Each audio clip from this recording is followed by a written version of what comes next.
Berikutnya yaitu informasi tentang sekolah pemula sekaligus parenting matematika menanamkan kemandirian sejak dini yang akan disampaikan pada Ustazah Lupa. Waktu dan tempat kami persilakan.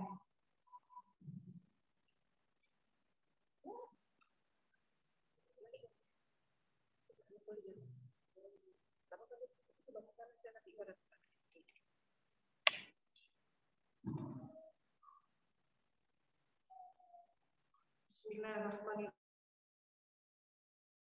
warahmatullahi wabarakatuh.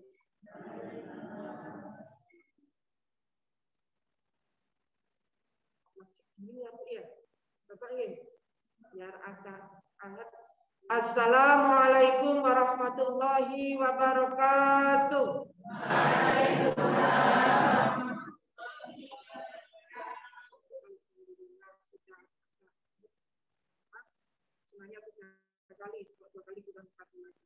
Assalamualaikum warahmatullahi wabarakatuh.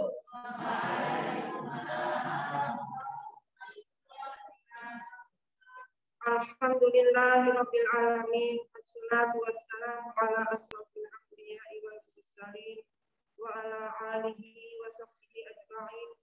Rabbi shrah li sadri wa yassir li amri wahlul 'uqdatam min lisani yafqahu qawli. Amma ba'd. Alhamdulillah, segala puji hanya milik Allah. Kita dipertemukan oleh Allah dalam rangka mendidik anak-anak bersama-sama, berkolaborasi untuk mewujudkan anak-anak yang soleh dan solehah. Ayah ibu yang kami hormati, salawat dan salam mari kita tujukan kepada junjungan kita Nabi Muhammad SAW beserta keluarganya, para sahabatnya dan para pengikutnya yang setia, dan mudah-mudahan kita dan anak keturunan kita termasuk di antaranya. Amin ya rabbal alamin.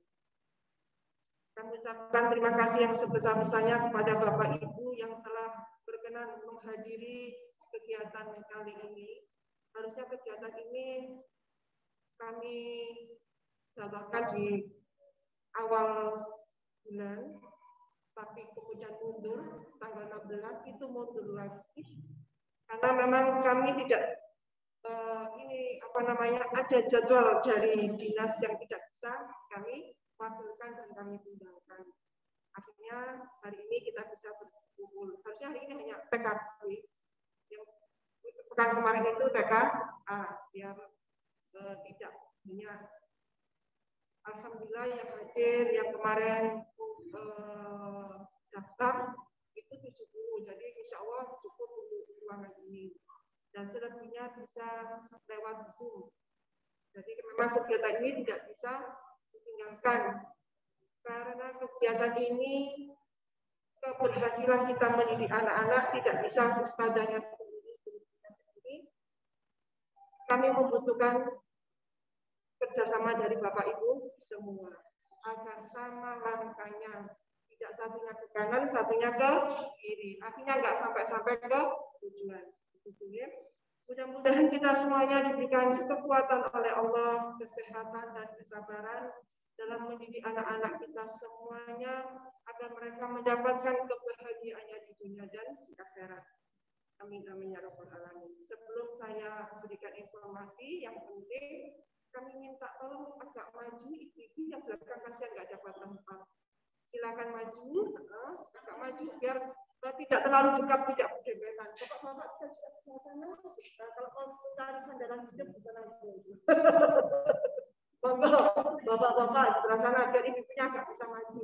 Oke, bapak-bapak monggo sebelah sana. Oke. Karena waktunya tidak lama, saya akan memperpadat acara ini. Harusnya bisa sampai jam 11 karena kita tidak digunakan lama-lama. Paling lama hanya 1,5 jam sampai 2 jam. 2 jam itu paling lama ya. Jadi langsung saja ada beberapa informasi dari sekolah yang akan kami sampaikan kepada Bapak Ibu semuanya. Yang pertama, agar kegiatan pembelajaran tatap muka terbatas dapat berjalan dengan efektif dan efisien, kami mohon dengan sangat. Yang pertama, Bapak Ibu untuk melihat jadwalnya dengan benar. Kalau memang pagi ya pagi, kalau jawabnya ya siang ya siang. Jangan pagi, nanti pagi semua. Nanti akhirnya menumpuk, ya menumpuk jadwalnya itu. Harusnya satu kelas hanya 6 anak, bisa berisi lebih dari 6 anak. Seperti itu. Jadi kami mohon untuk Bapak Ibu mentaati jadwal yang sudah ada. Bu, saya minta pagi saja. Kalau siang itu anak saya tidak bisa bangun. Nanti kalau semuanya masuk pagi, terus bagaimana? Kalau masuk pagi berarti tidak bisa setiap hari, ya Bu, ya Bapak ya Ibu. Jadi kita ini hanya memberikan pelaksanaan ini tergantung dari Bapak Ibu semuanya. Kalau mau tiap hari berarti harus bergantian. Karena anak-anak itu bertemu di sekolah tidak boleh lebih dari 1,5 jam. Ya, seperti itu. Kalau mau pagi terus ya berarti masuknya enggak tiap hari. Seperti itu. Kemarin itu untuk tahun yang lalu itu sempat kami lakukan seminggu pagi, seminggu siang. Itu banyak yang lupa. Akhirnya kemarin itu kita ubah 2 minggu pagi, 2 minggu siang, biar anak-anak terbiasa 2 minggu. Itu juga masih belum. Ada juga yang harusnya masuk siang, masuk pagi. Ada yang masuk pagi, masuk siang. Jadi kami mohon untuk diikuti betul jadwalnya, biar anak-anak tidak tidak banyak bergerombol di kelas nanti, agar kita tetap menjalankan PTM terbatas dengan protokol kesehatan yang penuh. Ya, seperti itu. Kemudian tolong diantar dan dijemput tepat waktu. Oke? Karena guru-gurunya ini terbatas. Habis anak-anak periode yang satu pulang, guru istirahat sebentar untuk minum dan membereskan kelas, menyiapkan untuk kelas berikutnya. Jadi kan tidak bisa mendampingi anak-anak yang belum dijemput. Jadi tolong dijemputnya tepat waktu, maksimal 5 menit terlambatnya. Ya, kemarin saya mohon maaf sampai ada terjadi insiden. Itu tidak lama, Bu, tidak sampai 5 menit. Namanya anak-anak itu kan tidak bisa diam. Kita tidak juga menyalahkan anak-anak. Mungkin pengawasan kita ya kurang. Itu pernah ya ada 2 yang disebutnya terlambat itu. Yang satu minta dibukakan minumnya, dibuka minum baru dibukakan minum. Yang satu sudah pindah tempat. Ya, sehingga terjadi insiden itu. Jadi kami mohon maaf. Karena itu kami mohon dengan sangat mengantar dan menjemput anak tepat pada waktunya dan sesuai dengan jadwal. Yang kedua, meskipun 1,5 jam anak-anak itu juga butuh minum dan bekal.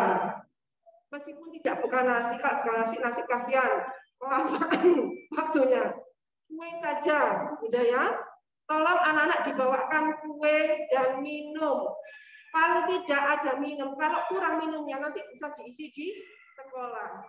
Kasihan kalau tidak bawa makan dan minum. Kalau dulu boleh berbagi. Sekarang tidak boleh berbagi, ya. Jadi kalau itu. Kemudian yang ketiga, pada waktu awal tahun pelajaran baru, anak-anak mendapatkan peralatan sekolah. Ada peralatan tulis, buku, dan menggambar krayon dan sebagainya. Ditambah buku tulis untuk TKB ya, sama buku tilawati dan mengaji. Tolong itu dibawakan setiap hari. Kalau buku pedomannya tidak usah dibawakan, buku pedomannya disimpan di rumah saja untuk anak-anak belajar bersama orang tua. Yang harus dibawa adalah alat tulisnya, krayon, buku tulis, kemudian buku mengaji dan bacalah untuk TKB. Ditambah satu lagi buku penghubung. Oke. Kapan hari itu ada yang protes, Bu, kok nggak ada buku penghubung? Sudah diberi buku penghubung, tapi tidak diisi. Tolong ya, Bapak Ibu diisi buku penghubungnya itu. Bisa diperiksa anakku tadi itu mengikuti kegiatan di sekolah apa tidak, tertib atau tidak, itu bisa dilihat di buku.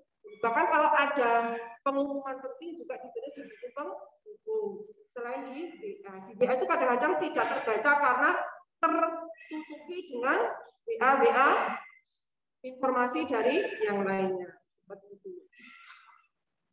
Kemudian yang keempat, khusus untuk anak-anak putri, ketika memakai rok, tolong diberikan celana panjang atau legging. Oke?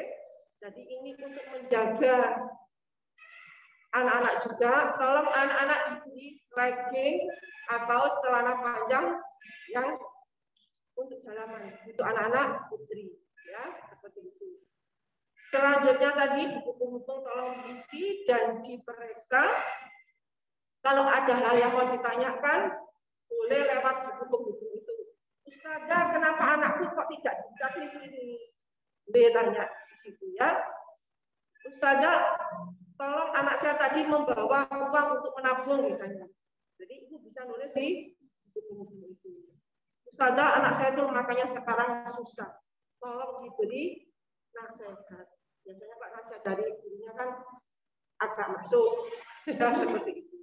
Jadi itu sebagai sarana komunikasi, kolaborasi antara orang tua dan guru.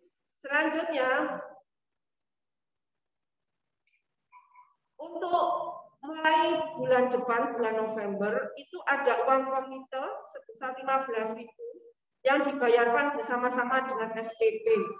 Ya, mulai bulan depan ada uang komite sebesar 15.000 yang dibayarkan bersama SPP. Untuk apa sih uang komite ini?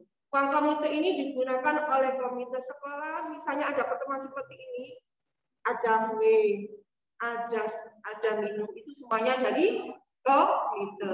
Ketika ada kegiatan seperti manasik umroh kemarin atau ada pentas seni, itu juga dibutuhkan uang untuk orang tua. Jadi uang komite ini digunakan untuk kegiatan, untuk biaya orang tua. Untuk anak-anak sudah semuanya masuk di uang kegiatan yang diberikan pada awal tahun. Jadi seperti ini kan harusnya ini kan uang komite semuanya ini yang untuk untuk konsumsi dan sebagainya. Biasanya kita dulu itu ada narasumber dan konsumsi itu dibagi dua antara sekolah dan komite. Karena itu kenapa sekarang kita tidak pakai narasumber, selain memang tidak memungkinkan, kita kemarin itu bingung. Bapak narasumber saya banyak, saya punya teman banyak dari luar itu. Cuma kemarin itu kita mau tatap muka atau Zoom, itu yang kita masih repot seperti itu. Kemarin itu menentukan, artinya kita tatap muka dan Zoom. Jadi ini nanti ada siaran langsung Zoom-nya itu. Ini ada nanti yang di rumah, wajib juga untuk itu. Selanjutnya, untuk parenting hari ini kita tidak bisa memberikan contoh yang banyak. Ya, simpel-simpelnya saja. Nanti secara praktisnya akan diadakan parenting per kelas di kelas masing-masing. Ya, bagaimana kemandirian anak, bagaimana mendampingi anak belajar membaca dan menulis, bagaimana mendampingi anak-anak untuk belajar berhitung. Karena saya lihat ada beberapa anak yang sudah dileskan, itu anaknya itu sebutnya pinter, tapi jadi bingung. Karena mungkin yang diajarkan di sekolah dengan yang diajarkan di lesnya tidak sama. Ya Bu ya, tidak salah ibu memberikan les pada anak itu tidak salah. Namanya orang tua pengen anaknya pinter. Ya. Cuma kalau kemudian caranya itu yang berbeda dengan sekolah, itu kadang-kadang anak bingung. Ya. Sehingga bukannya malah majunya cepat, tapi malah jalan di tempat. Saya lihat itu beberapa anak itu membaca itu bingung. Padahal saya lihat waktu TK itu pinter dia. Jadi anak-anak itu ketika dia sudah siap membaca, itu bisa dilihat dari dia siap berkomunikasi. Kalau sudah komunikasinya sudah lancar, maka insya Allah belajar membacanya akan cepat. Kalau ngomong saja belum lancar, diajak bicara, diajak komunikasi, itu ditanya A, jawabannya B, itu berarti belum siap untuk belajar membaca. Membaca itu tidak hanya membaca huruf-huruf ya, tapi juga memaknai artinya. Selanjutnya, insya Allah PPDB untuk masuk TK Ar-Rahmah, yang dari PG ke TK Ar-Rahmah, maupun yang dari luar ke TK Ar-Rahmah maupun ke PG Ar-Rahmah akan dibuka bulan Desember, awal bulan Desember. Dan mohon doanya mudah-mudahan awal Desember itu juga kita bisa membuka SD Ar-Rahmah. Ya, seperti itu. Insya Allah kalau gedungnya sudah siap, kita tinggal mencari kerjasama. Karena untuk perizinan kan memang untuk SD memang menunggu sampai ada berapa kelas. Nggak bisa langsung izin kan nggak bisa, belum ada. Siswanya kok izin kan belum bisa. Jadi kita nanti menunggu kerjasama dengan sekolah yang lain supaya kita nanti untuk data administrasi anak-anak bisa lewat itu. Nanti kalau kita sudah siap izinnya nanti bisa langsung pindah ke nama sekolah. Jadi seperti itu beberapa sekolah kan seperti itu. Ya, awal itu pakai nama A, nanti sambil berjalan namanya jadi. Insya Allah kita sudah siapkan. Ini kita sedang berusaha untuk SD Ar-Rahmahnya. Insya Allah mulai mohon doanya ya. Mudah-mudahan diberikan kelancaran sama Allah.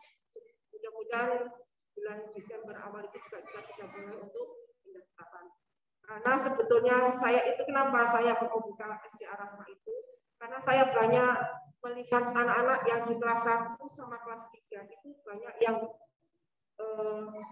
belajarnya itu tidak seperti anak-anak, tapi belajarnya seperti orang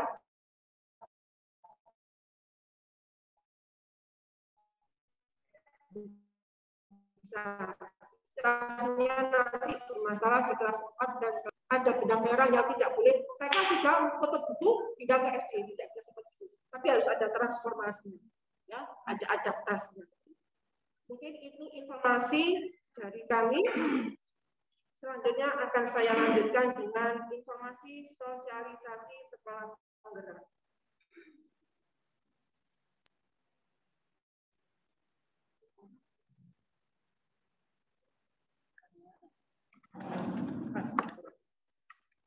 Jelas suara saya ya Bu ya? Gak bisa lama-lama juga ini bukannya soalnya.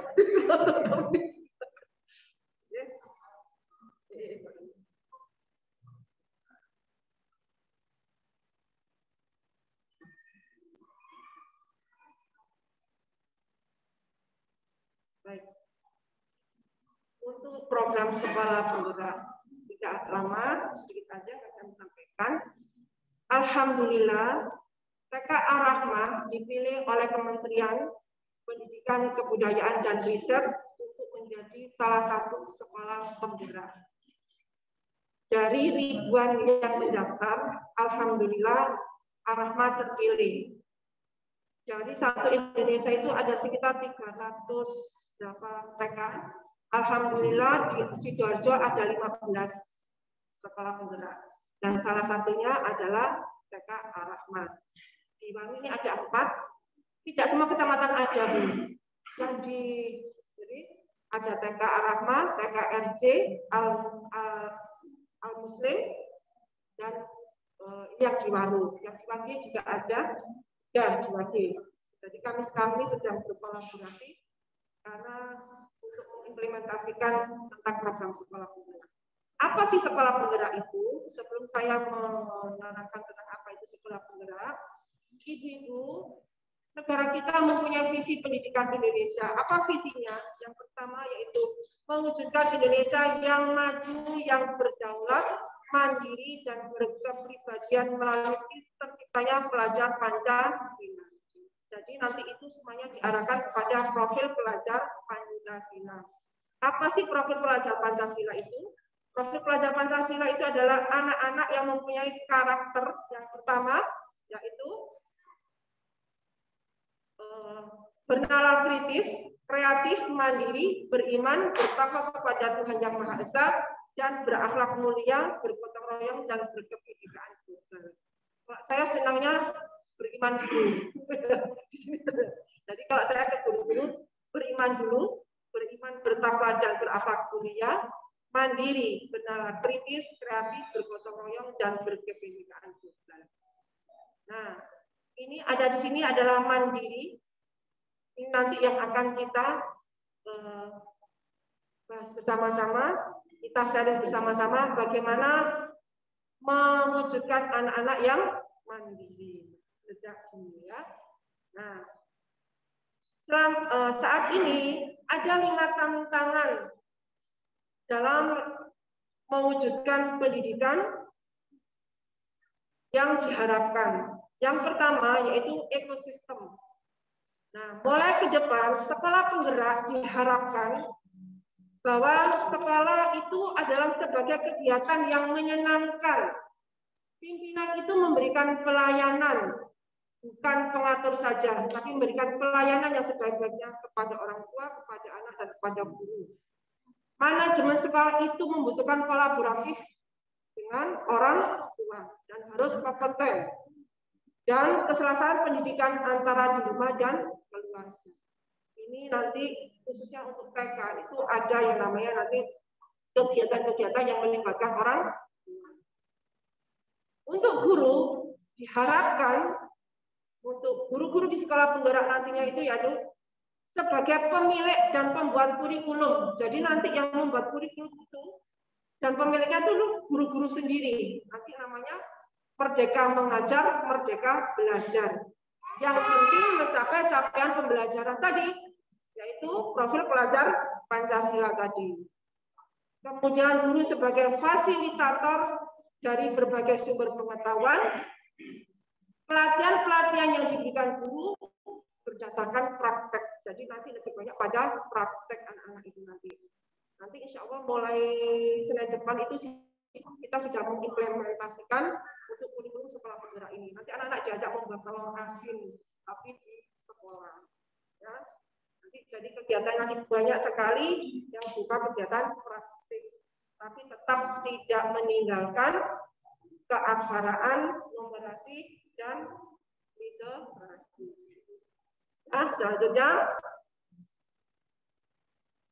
dalam pendidikan anak usia dini, kompetensinya itu tidak hanya meliputi kognitif saja, tapi juga harus meliputi pedagogik dan sosial emosional.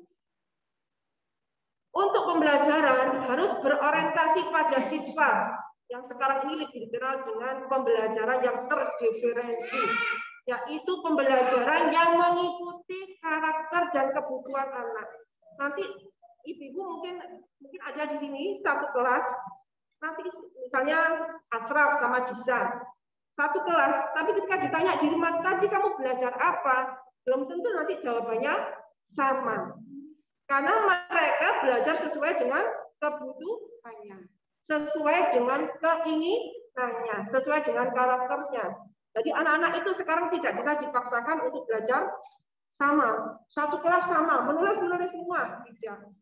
Membaca semua tidak. Tapi kita siapkan ada beberapa tempat bermain bagi anak-anak untuk mengembangkan semua aspek perkembangan anak. Nah, di situ anak-anak akan belajar tentang numerasi, literasi secara tidak langsung. Anak-anak senang. Makanya anak-anak itu sekarang kalau disuruh pulang agak susah karena merasa waktunya belum cukup untuk bermain. Ibu-ibu dulu, bapak-bapak, kalau bermain ibu masa-masanya berapa jam bermainnya? 1 jam cukup? Ya cukup. Pulang suruh makan, balik lagi masak-masakan lagi. Bapak-bapak dulu kalau main-makeran, main layangan, apa juga cukup 1 jam? Ya cukup. Sama dengan anak-anak itu, ya. Makanya nanti satu hari tidak harus banyak kegiatan. Satu kegiatan, tapi di situ anak-anak sudah mencakup semua aspek perkembangannya. Contohnya, ketika anak bermain masak-masakan atau bermain peran pasar-pasaran, apakah di situ hanya bermain pasar-pasaran saja?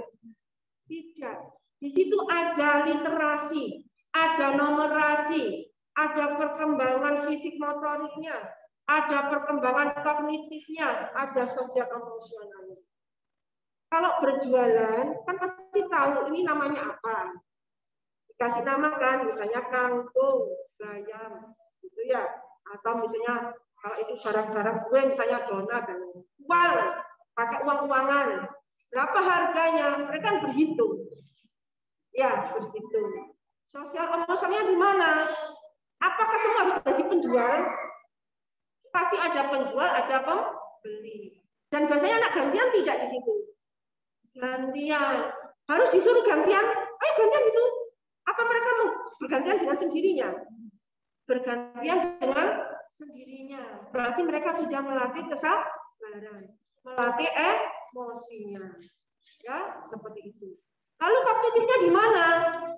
Nah, ketika membungkus, kalau kita membungkus sayur dengan membungkus permen, beda enggak cara membungkusnya? Kan berbeda. Ya, menghitung itu juga kognitif. Jadi ibu jangan, anak-anak pada usia dini belajarnya itu dengan bermain. Dan bermainnya anak-anak itu adalah belajar. Ya, wah anakku kok mainan aja enggak belajar. Padahal itu mereka belajar. Dan belajar dengan cara seperti itu, anak-anak senang enggak? Kalau senang, akan tertanam enggak di dalamnya? Teringat enggak? Lain lagi kalau dipaksa video, ayo tulis itu. Terus nulis itu jelek, hapus.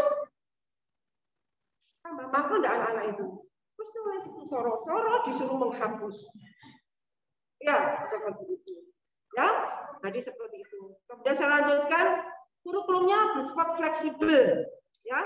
Jadi sesuai dengan kondisi. Kalau masa musim hujan, tadi sebaiknya kita mengajarkan anak-anak tentang hujan. Jangan waktu kita musim kemarau, kita mengajarkan tentang hujan. Namanya nggak kontekstual, ya. Seperti itu. Pembelajaran memanfaatkan teknologi. Alhamdulillah dengan mengikuti skala penggerak ini kita nanti diajarkan dulunya bagaimana menggunakan teknologi untuk untuk kegiatan pembelajaran pada anak-anak. Dan kita juga dapat bantuan, ada laptop, ada LCD, jadi LCD kita sekarang punya 2. Jadi alhamdulillah nanti kita bisa untuk belajar anak-anak TKA dan TK juga LCD-nya harian sekarang alhamdulillah sudah bisa lebih sering nanti digunakan. Kemudian fokus pada soft skill anak dan pengembangan karakter. Dan tadi yang saya sudah katakan bahwa pendidikan di TK itu harus merupakan transisi yang baik dari PAUD ke SD. Jadi tidak bisa lepas begitu saja. Dan penilaiannya pun tidak hanya penilaian hasil, tapi juga penilaian proses. Dan yang melakukan penilaian tidak hanya gurunya, tetapi juga anak-anaknya dan juga orang tuanya. Makanya sering ibu jangan bosen-bosen nanti kalau saya beri yang namanya angket-angketnya untuk mengisi, karena itu juga untuk mengevaluasi kegiatan kita. Seperti itu. Nah, apa sih sekolah penggerak itu? Sekolah penggerak itu adalah katalis untuk mewujudkan visi pendidikan Indonesia. Jadi visi pendidikan Indonesia tadi itu ya, yang mewujudkan anak yang berkarakter, profil pelajar Pancasila tadi. Nah, yang bisa melakukan kurikulum program sekolah penggerak ini adalah yang sudah dilatih. Yang belum dilatih tidak diperkenankan dulu. Karena ini kita dapat pendampingan dan terus dipantau. Ya, alhamdulillah kemarin kita sudah dapat pelatihan 10 hari. 1 kepala sekolah dengan 2 orang guru, 1 pengawas, 1 sekolah itu kemudian mengimbaskan ke teman-temannya, dipantau lagi. Hampir setiap bulan ini ada pemantauan dari pusat. Nah, sekolah penggerak adalah sekolah yang berfokus pada pengembangan hasil belajar siswa secara holistik dengan mewujudkan profil pelajar Pancasila yang mencakup kompetensi dan karakter yang diawali dengan SDM yang unggul, yaitu kepala sekolah dan guru. Jadi, kalau ingin anaknya unggul, anak didiknya unggul, maka kepala sekolah dan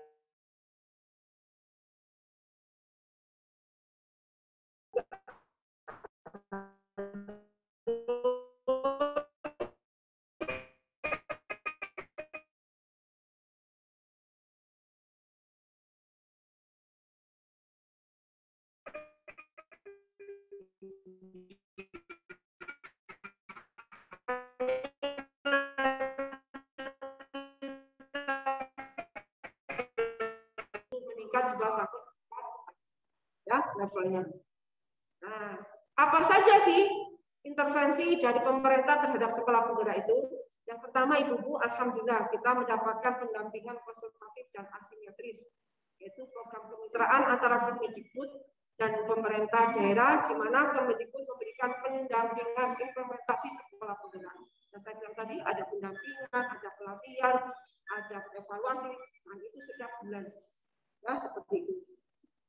Ada penguatan SDM sekolah. Siapa yang dikuatkan tadi? Kepala sekolah dan guru-gurunya. Agar menjadi SDM yang unggul, yang dapat mendampingi anak-anak di era sekarang ini, ya, di era abad 21 ini. Kemudian pembelajaran dengan paradigma baru. Apa sih pembelajaran dengan paradigma baru? Insya Allah sekolah kita itu sebetulnya sudah kita laksanakan. Cuma sekarang lebih ditekankan lagi, yaitu tentang pembelajaran dengan berbasis buku, pembelajaran dengan berbasis proyek. Kita dulu sudah punya namanya Protama. Nanti lebih semuanya harus dikasih itu, tidak hanya TKP. Bentuknya berbeda, ya.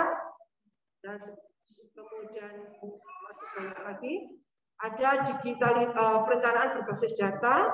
Nah, tadi saya bilang, saya minta tolong untuk mengisi angket karena kita menentukan kegiatan berdasarkan angket. Sama seperti saya menentukan untuk kegiatan PTM ini 1 minggu 1 kali atau 1 minggu 2 kali kan berdasarkan angket yang ibu-ibu berikan, ya seperti itu. Kemudian digitalisasi sekolah. Jadi alhamdulillah sekarang semua kegiatan itu hampir semua baik surat menyurat, penilaian, evaluasi, pemantauan itu lewat menggunakan dengan teknologi dengan LMS ya. Nanti seperti sekolah lagi, guru-gurunya seperti mahasiswa lagi ya. Nah, seperti itu. Nah, selanjutnya tadi yang saya bilang ini dari yang tahap pertama ini dari 34 provinsi 2.500 sekolah penggerak dan alhamdulillah kita satu di antaranya ini di kami 19 PAUD dan kita termasuk ya. Dan nanti sudah dibuka untuk gelombang yang kedua sekolah penggerak ini sudah mulai tes. Tesnya seperti tesnya masuk pegawai negeri Bu. Semacam sekali. Nah, lalu apa manfaat untuk sekolah? Manfaatnya satu, meningkatkan hasil mutu pendidikan dalam kurun waktu 3 tahun ajaran minimal itu ya. Meningkatnya kompetensi kepala sekolah dan guru.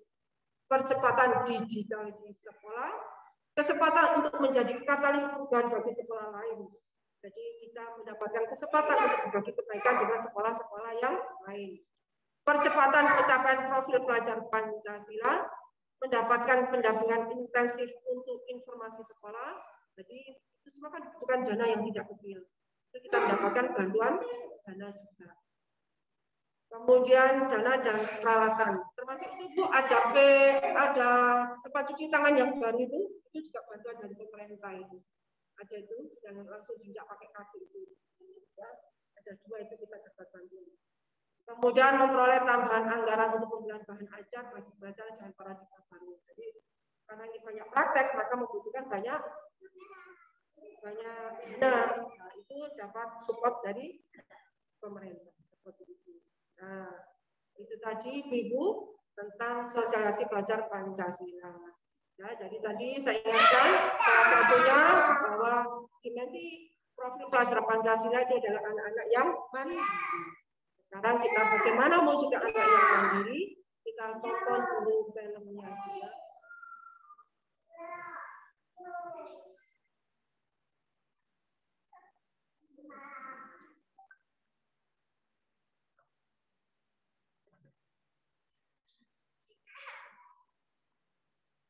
Ini saya ambilkan langsung dari YouTube saja.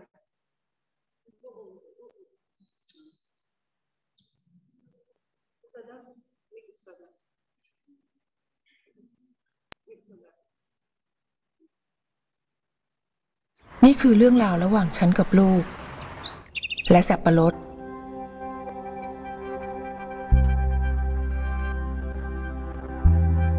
ฉันไม่ได้เรียนหนังสือไม่รู้ว่าต้องพูดต้องสอนแบบไหน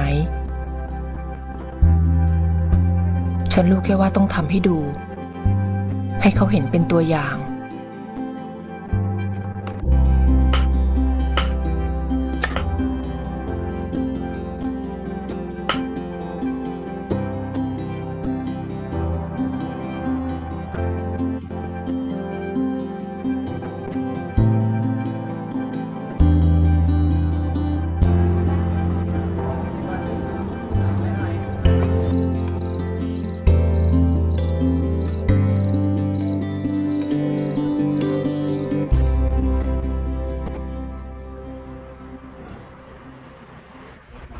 เป็นไงล่ะ อร่อยกว่าไอติมอีกใช่ไหม จ้ะแม่ น่าทำขายนะแม่เนาะ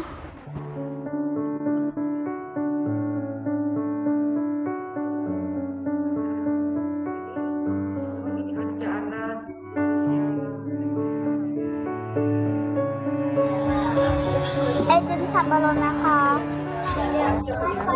ไอติมสับปะรดนะคะ ไอติมสับปะรดนะคะ ไอติมสับปะรดไหมคะ แม่ทำไมไม่มีใครซื้อเลยอ่ะ งั้นลองไปดูที่ตลาดว่าเขาขายกันยังไง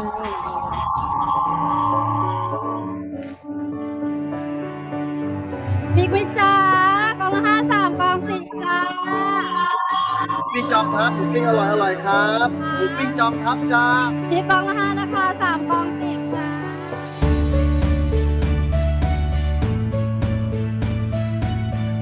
Orang tuanya สับปะรดค่ะสับปะรดทีละอะไรค่ะไม้ละ5 บาทค่ะ3 ไม้10 บาทนะคะ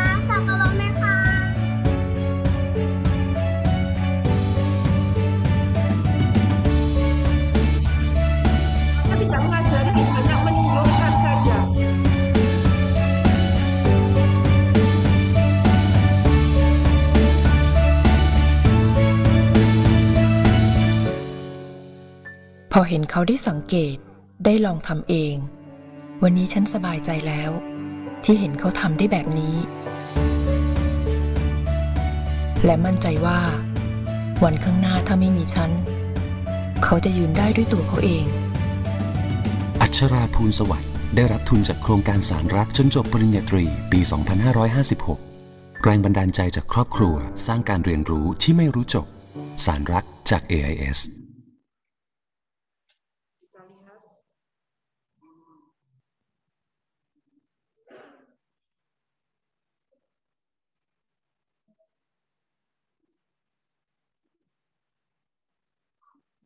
Anggap saja film bisu gitu ya. Bahasa Thailand.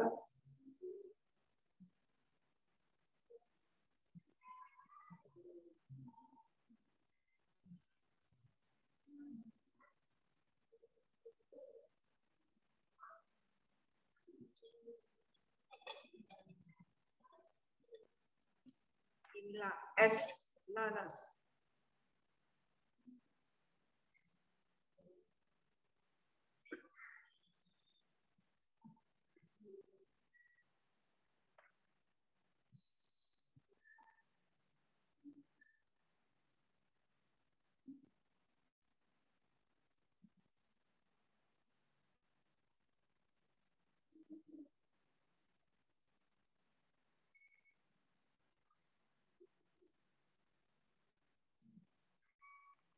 Pertama berjualan hanya laku sedikit. Maka diajari bagaimana memanfaatkan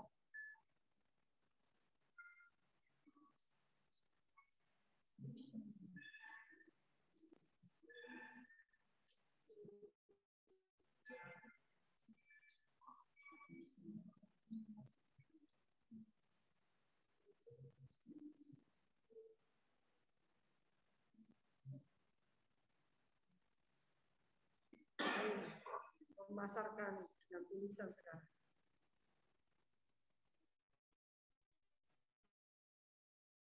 Alhamdulillah. Wah, tadinya jalan sekarang ada kemajuan bisa naik sepeda untuk berjalan.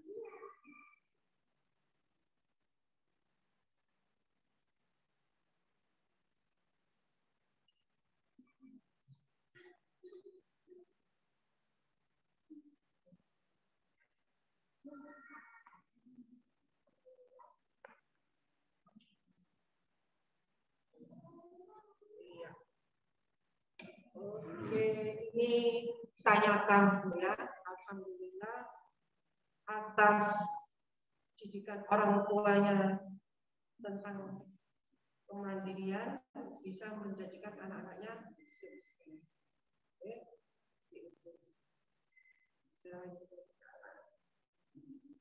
Apa sih kemandirian itu?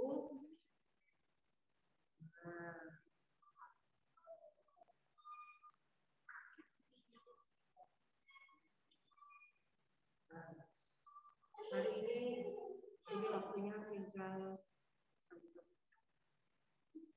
saya lanjutkan.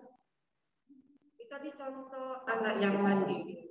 Kenapa kok kemandirian itu penting ditanamkan anak-anak sejak dini? Nah, apa akibatnya jika anak itu tidak mandiri? Beberapa hari ini ada kasus anak dibully sama temannya ya, di TV ya, SD. Nah, kenapa anak-anak ini kok dibully? Anak-anak yang sering dibully itu adalah anak-anak yang tidak berani untuk menghadapi tantangan. Anak-anak yang banyak dibully, anak-anak yang tergantung pada orang lain. Yang tidak punya keberanian, tidak punya ketangguhan, yang kurang percaya diri. Sehingga dia sering dibully. Ya.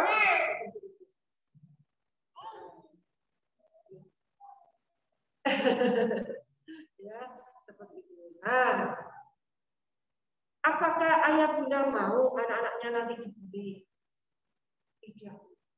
Ya, semuanya pasti tidak mau. Karena itu kita harus mengajarkan, menanamkan anak-anak tentang kemandirian.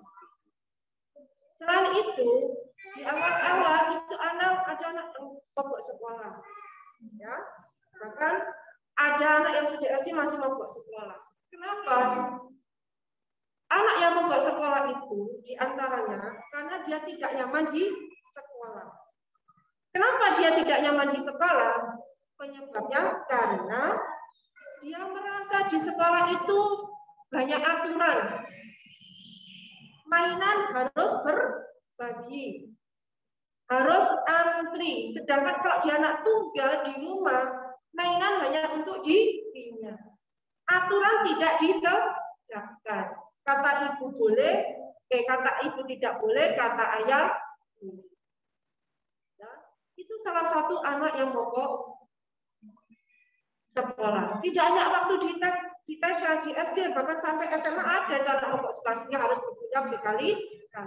Bahkan sampai perguruan tinggi juga ada itu. Padahalnya pandai, karena dileskan sama gurunya, sama ibunya, sehingga menjadi anak berprestasi. Tapi sayangnya, padanya hanya di kognitif. Sosial emosionalnya tidak berkembang dengan baik, sehingga dia tidak bisa beradaptasi. Dia tidak bisa menghadapi tantangan. Selanjutnya, bisa menurunkan kecerdasan. Menurunnya kecerdasan, ibu-ibu, kok bisa? IQ kok bisa? Kecerdasan itu ada kecerdasan intelektual, ada juga kecerdasan emosional, ada juga kecerdasan spiritual. Itu bisa tergradasi, bisa turun. Karena apa? Sebenarnya Allah itu telah melahirkan anak-anak melahirkan. Allah itu telah menciptakan anak-anak itu dalam keadaan yang cerdas. Semua anak dibekali oleh Allah jutaan sel-sel otak yang satu dengan yang lainnya belum bersambungan. Nah, ini akan bersambungan ketika kita memberikan stimulasi. Saya punya cerita, tetangga saya dulu ada. Waktu itu anaknya cerdas, diajak komunikasi itu pintar berani. Waktu itu masih pembantu yang pertama. Pembantunya pertama itu pintar. Sayang sekali seperti anaknya.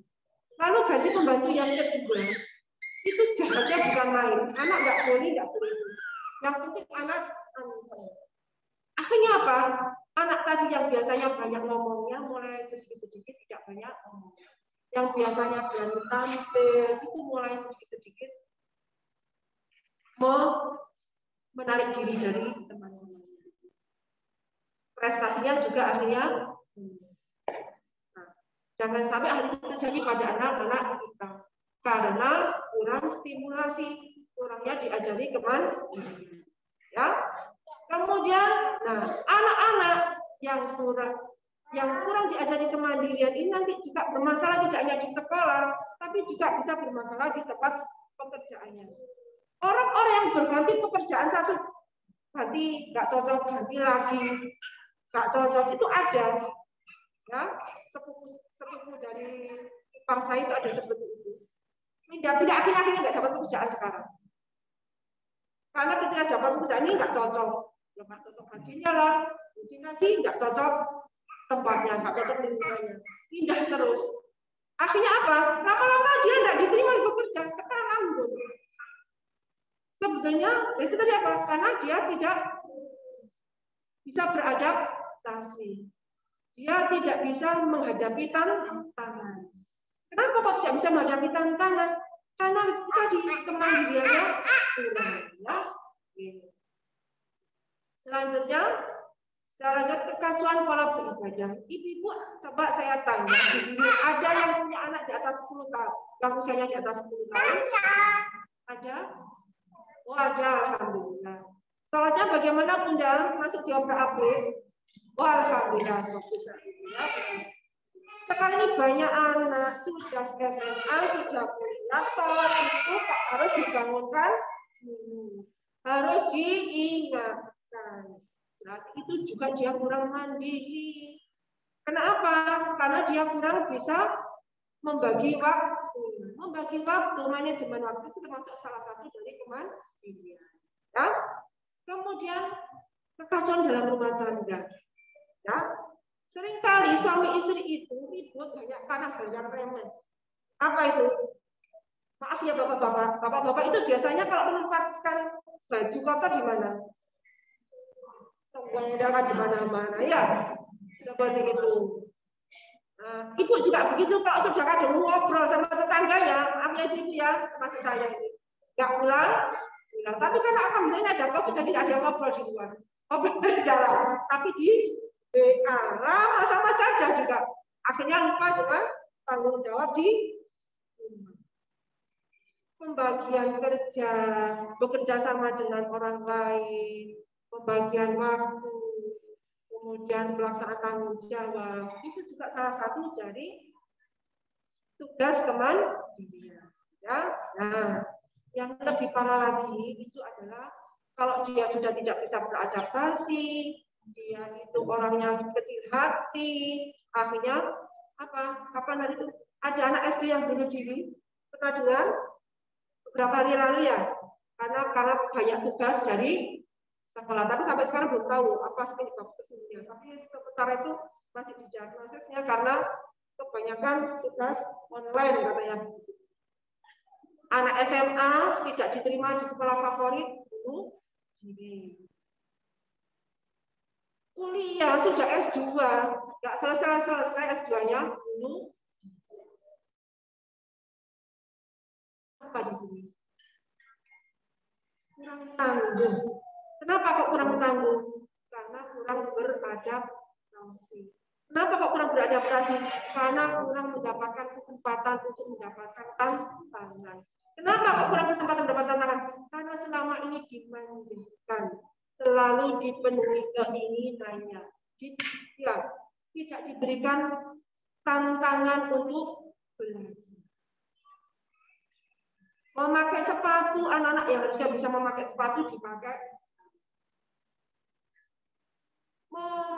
Membawa tas sendiri, itu kan sebenarnya anak-anak bisa. Anak-anak itu senang untuk membawa tas sendiri. Tapi kenapa ibunya yang masih membawakan tasnya? Anak-anak makan sendiri, awal memang susah. Tapi lama-kelamaan kalau sudah terbiasa juga akan bisa. Dan itu sangat melatih motorik kasar anak-anak yang nanti akan ada hubungannya dengan konsentrasi, dengan keseimbangan, dengan sosial emosional, dan selanjutnya itu semuanya berhubungan. Ya Bu ya, yang utamanya di sini adalah kemandirian. Saya lanjutkan sekarang, saya nggak lama-lama. Nah, apa sih mana kemandirian itu? Apa sih yang dimaksud dengan mandiri itu? Apakah anak harus bisa mandiri sendiri, makan sendiri? Tidak hanya itu. Ya. Mana kemandirian itu adalah anak itu mandiri dan tahu, sadar apa yang harus dilakukan dan apa yang tidak boleh dilakukan. Dia melakukan dengan kesadarannya sendiri, tidak harus diobrak-obrak. Dia bisa mandi sendiri bisa, tapi harus disuruh. Mau berhenti juga begitu, harus diingatkan, ayo dek, gantian dek, cepat. Berarti dia kan belum bisa mengelola kemauannya. Emosinya belum bisa Nah, sekarang apa sih yang bisa kita tanamkan pada anak-anak tentang kemandirian ini sejak dini? Untuk anak usia 0 sampai 1 tahun, masih ada yang punya bayi di sini? Ada?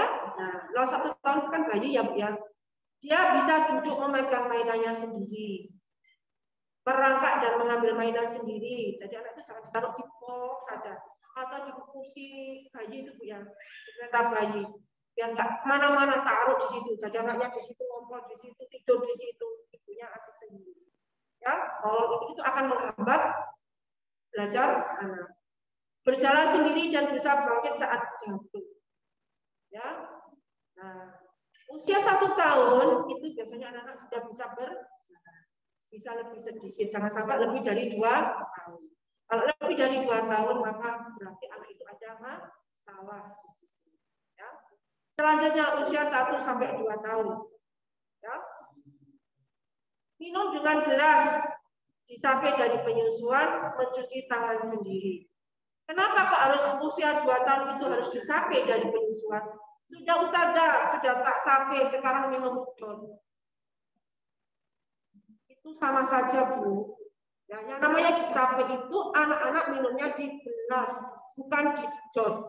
Nanti kalau di dot itu akan susah lagi melepas dotnya. Bahkan sampai SD itu loh masih ada yang loh, kenapa anak kok tidak boleh ngedot? Ada masanya. Anak boleh ngedot itu hanya usia 0 sampai 2 tahun. Dalam Al-Quran disebutkan, sapilah anakmu pada saat usia 2 tahun. Kalau kurang lebih sedikit tidak masalah, jangan lebih banyak.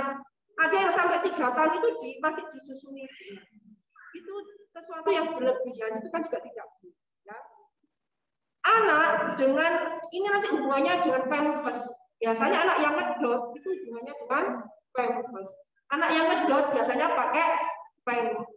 Itu biasanya berkaitan. Kenapa kok seperti itu? Nah, nanti ya saya terangkan. Supaya anak itu tidak pakai pampers, maka anak itu usia 3 tahun itu sudah harus tuntas toilet training. Anak-anak sudah diajarkan untuk BAB dan BAK di kamar mandi, bukan di pampersnya. Ya, memakai dan melepas pakaian sendiri, mengambil makan dan minum sendiri, membereskan mainan sendiri. Insya Allah ini semuanya ibu sudah semuanya ya, anak-anak PG sudah semua. Masih ada pakai pampers ya, masih ada yang pakai dot. Nah, ibu-ibu kenapa anak tidak boleh pakai dot atau pakai pampers?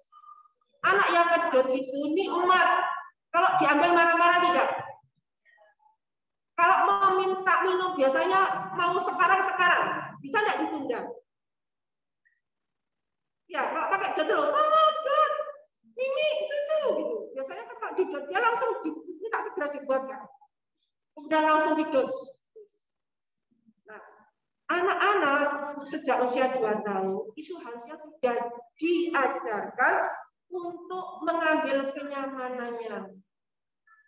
Bagaimana dia itu mengelola emosi ketika diambil, harus bilang sabar ya nak, dibuatkan susu. Minum juga tidak bisa terlentang, harus dengan duduk. Ini juga melatih organ-organ tubuh anak-anak. Ya, selain untuk mengelola emosinya, juga untuk melatih motorik kasarnya. Anak yang motorik kasarnya tuntas, maka dia akan dapat menyeimbangkan tubuhnya dengan baik. Ketika keseimbangan tubuhnya sudah baik, anak dapat berkonsentrasi dengan baik. Ketika konsentrasinya dengan baik, anak akan dapat menerima pelajaran dengan semuanya ada hubungannya. Ya, menulis juga begitu. Anak harus makan dan minum sendiri. Kenapa kok harus makan dan minum sendiri? Ini juga untuk perang menulis anak-anak. Ketika anak-anak itu makan dan minum masih disuapi, maka jari-jari tangannya, lengan, bahunya tidak kuat. Ketika disuruh menulis, maka anak akan merasa capek. Ketika dia capek dalam menulis, dia tidak akan suka menulis. Apalagi kalau tulisannya jelek, kemudian diolok atau disuruh menghapus, tambah lagi tidak senang menulis. Ya, biarkan anak itu dikuatkan dulu tangannya, lengannya, bahunya, alat untuk menulisnya, pergelangan tangannya ini. Nah, dengan apa? Makanya di sekolah itu diajarkan mengemas, menjepit, memilih, menjemput. Ini dalam rangka untuk menguatkan jari-jari tangannya. Kemudian melempar bola, menangkap bola, untuk melatih lengan. Kan nulis kan begini Bu ya, kan jarang nulis begini itu. Nulis kan mesti agak begini. Kalau nulis begini berarti ininya belum. Ya, jadi tidak itu. Ibu bisa melihat anakku kenapa kok tidak mau menulis? Kok disuruh menulis susah. Ya, coba dilihat mungkin kekuatan tangannya masih belum. Nah, ya, motorik kasar dan motorik halusnya belum. Membereskan mainan sendiri, tolong ini diajarkan juga udah. Sudah semua ya Ibu ya. Nah, kemudian membersihkan diri dari kotor, bisa tidak mencuci tangannya sendiri, mencuci gosok gigi, ya seperti ini, melepas dan memakai baju. Ini yang berkancing ya Bu ya, kalau sudah usia 4 tahun itu sudah bisa melepas dan berkancing. Ya, kemudian makan dan minum tanpa dibantu. Kalau anak sudah bisa memegang sendok, itu usia 1 tahun, harusnya dia sudah bisa makan sendiri. Sekarang itu masih ada anak yang sampai usia 4 tahun masih disuruh ibu. Nanti motorik kasar dan motorik halus anak-anak itu tidak berkembang dengan baik. Ya, makan dan minum tanpa dibantu, bermain tanpa ditemani. Ini sudah bisa Bu ya. Nah, ini kemandirian yang harus dicapai oleh anak-anak usia 3-4 tahun. Lalu untuk usia 4-5 tahun anak TKA, pergi tidur tanpa dibantu. Boleh diantar saja, dibacakan saja boleh, tapi tidak harus ditunggu setiap hari. Ya, bermain tanpa ditemani. Anak bisa bermain sendiri. Ada enggak anak-anak bapak ibu yang sini Mbak, aku temani Mbak, temani. Ada enggak? Nah, kalau seperti itu sudah 4 tahun masih minta ditemani, selalu minta, kalau ditemani sekali-sekali sih tidak masalah, karena dia mungkin seperti itu. Tapi kalau hampir setiap hari minta ditemani, nah itu harus ada tanda-tanda di situ. Berarti anak saya belum membiasakan ada makan, minum, tidur, dan ke kamar mandi. Tadi akan di HP, ya, oleh trainingnya tadi. Anak yang terbiasa di toilet training itu juga sosial emosinya tidak bagus. Anaknya anak yang egois jadinya. Kenapa? Anak yang maunya sendiri. Karena dia kan mau pipis ya sudah langsung. Tapi kalau tidak pakai pampers, dia akan menahan diri, langsung lari ke toilet. Tapi kalau anak sudah biasa seperti itu di pampers, ya sudah dia nyaman saja. Akhirnya dia tidak bisa mengolah emosinya. Dia maunya hari ini, mau beli apa, mau minta apa, hari ini. Ibunya agak, maukah bapak ibu anak-anaknya itu, ibunya tinggi, tidak bisa mengolah emosinya, tidak sabar bergantian dengan temannya, seperti itu. Ya, maka ajarilah anak untuk tidak pakai. Nanti mungkin ada yang bisa sharing bagaimana mengajari anak supaya tidak pakai. Ya, silakan nanti Bu ya, biar ada masukan buat, karena memang punya teknik sendiri-sendiri. Penyakit juga ada tekniknya sendiri-sendiri, tidak sama antara orang ibu yang satu dengan ibu yang lain. Menerapkan beberapa aturan rumah, bagaimana membuang sampah, meletakkan sepatu, meletakkan mainan, habis makan itu bagaimana. Anak usia 4-5 tahun itu sudah bisa mencuci piringnya sendiri. Sudah bisa mencuci gelasnya sendiri, sendoknya sendiri. Senang enggak anak-anak disuruh mencuci gelas piringnya? Senang. Kenapa enggak dilakukan? Sudah aja nanti ibu yang mencuci, daripada nanti basah semua. Ibu berarti menggunakan kesempatan anak-anak untuk belajar. Dan kesempatan itu tidak akan terulang lagi. Bisa terulang, tapi nanti masuknya tidak akan. Mancepnya itu loh, ibarat akar tuh mancepnya pohon, kalau diajar dari kecil itu mancepnya akan dalam. Tapi kalau ditanamkan dia besar, mancepnya nggak akan dalam, gampang hilang, gampang roboh kan begitu ya, pembiasaan. Bagaimana sih cara membiasakan? Ada sakit tekniknya nanti ya. Nanti akan kita sama-sama belajar yang di kelas-kelas itu nanti. Kita akan tawarkan siapa yang mau. Karena waktunya tidak cukup. Memberikan wadah atau tas agar anak bisa menyimpan barang miliknya. Anak mempunyai privasi, minimal barang miliknya itu ada di tas. Anak-anak itu harus tahu tasnya itu isinya apa. Jangan jadi tempat sampah. Pokok aja dimasukkan di sini. Di sekolah dibawa, nanti pulang di siapa lagi. Kalau bisa setiap hari tasnya itu dikeluarkan isinya apa saja. Yang sudah tidak dipakai dikeluarkan. Kemudian disuruh menyiapkan besok kamu sekolah bawa apa saja. Ada sudah pensilnya, ada enggak buku-bukunya. Bekalnya juga kalau bisa disiapkan mulai malam juga enggak apa-apa. Kalau kering kan enggak apa-apa malam ini dimasukkan sekalian. Jadi Nanti pagi itu anak seger berangkat sekolah, nggak bubuk semua. Ya, biasanya tuh kalau sudah bubuk, anak akhirnya tidak nyaman masuk sekolah. Sudah masuk gerbang itu sudah rewel, sudah manyun. Nanti sampai kelas juga tambah manyun.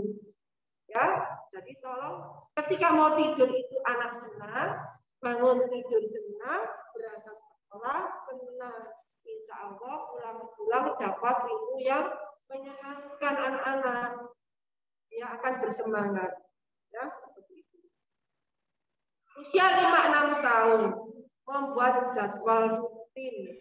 Anak-anak sudah bisa diajak membuat jadwal rutin. Kalau dia itu ada TPQ di sore hari ini, ditanya nanti jam berapa mandinya, berangkat ke TPQ jam berapa, itu anak diajak berdialog, diajak kesepakatan bersama. Bukan orang tuanya yang menentukan. Anak itu punya kemauan, punya rasa dihargai. Jadi anak sejajar. Nanti kalau masuk TPQ kan jam 4. Berarti kamu mandinya jam berapa saya? Ya, anak TKP kan sudah bisa itu. Nah, nanti mandinya habis mau ngaji, mau belajarnya habis mandi atau sebelum mandi. Makanya jam berapa? Anak-anak kan udah main itu kan kadang-kadang lupa makan. Jadi jangan langsung dimarahi. Anak itu kalau dimarahi langsung, dia tidak tahu salahnya apa. Tapi kalau sudah ada kesepakatan bersama, kalau habis main ditempatkan di tempat, dibereskan di tempat main ya, itu ada kesepakatan. Nah, ketika kita marah, anak tahu, oh iya aku marah karena aku tidak menaruh di tempatnya. Aku tidak membuang sampah di tempat sampah. Aku tidak berangkat ngaji pada waktu yang tepat. Itu anak tahu. Tapi kalau langsung dimarahi, itu anak nggak tahu. Ya, jadi kita boleh memarahi anak ketika kita sudah ada penjelasan, sudah ada komunikasi dengan anak itu. Ketika dimarahi, apalagi dibentak, sambungan sel-sel otak yang saya bilang tadi, koneksitas antara otak yang sel otak yang itu akan putus, konslet, dan itu tidak bisa disambungkan lagi. Eman kan sudah dibangun susah-susah, diputus hanya karena bentakan, banyak karena anak itu sebetulnya tahu kalau diajak dialog. Ya, Mas, Mbak, di sini alhamdulillah di sini tidak ada anak, tidak ada suara keras. Jadi gurunya kalau memberitahu teman-teman, kenapa Mas? Kenapa Mbak? Kan begitu. Terus enaknya bagaimana? Anak itu di sini tuh harus ada enak. Kalau enak, anak itu nggak ngerti salah dan itu nggak tahu. Enak di sini tuh anak itu. Baru nanti kalau sudah usia 6 tahun ke atas, baru dia tahu salah dan ya. Berdandan dan merapikan diri sendiri. Nah, ini ibu usia 5-6 tahun anak TKP itu sudah bisa menyisir rambutnya sendiri. Anak laki-laki itu hanya sisiran aja. Itu dia sudah mulai bersolek. Dia sudah mulai tertarik pada lawan jenisnya. Ya, kenapa? Ya aku biar ganteng. Nah, anak perempuan juga begitu. Itu fitrah. Nah, itu kita arahkan ke anak-anak. Oh iya, anak-anak perempuan cantik. Kalau anak laki-laki, ya. Jadi pendidikan seksual juga diarahkan dari awal. Karena sudah 6 tahun itu anak sudah mulai tertarik dengan lawan jenis.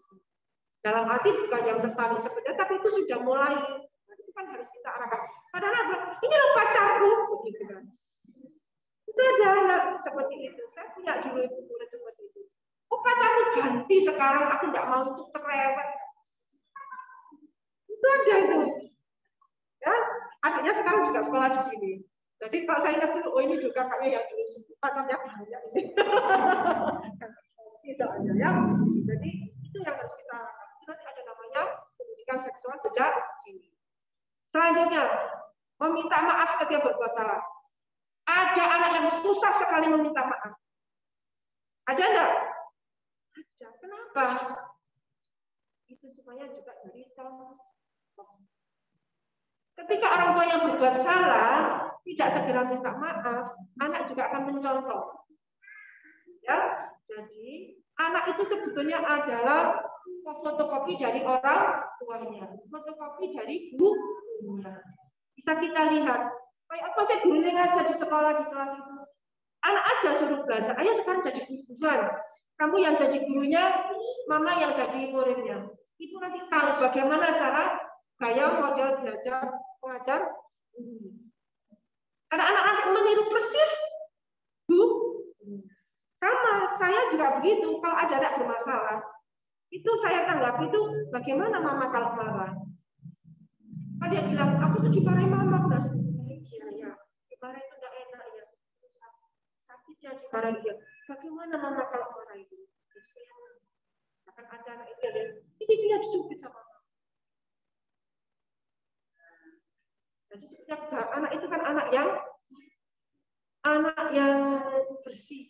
Dia tidak akan berbohong ketika dia merasa dia diberi diwadahi, percayai. Oh iya, itu yang sakit ya. Jadi mana yang sakit coba, nah supaya tidak sakit bagaimana? Tadi bagaimana cara berkomunikasi. Nanti ada psikolog di sini, nanti kapan-kapan kita bisa minta tolong sama wali murid jadi psikolog. Ya. Selanjutnya merapikan tempat tidurnya. Dari awal anak-anak tadi kan sudah diajari untuk tidur sendiri. Kalau bisa cewek dengan cewek, kalau memang tempat tidur tidak banyak kamarnya. Dan diajari setiap keluar dari kamar tidur itu sudah dalam keadaan rapi tempat tidurnya. Itu kalau kita menanamkan dari awal itu mudah Bu.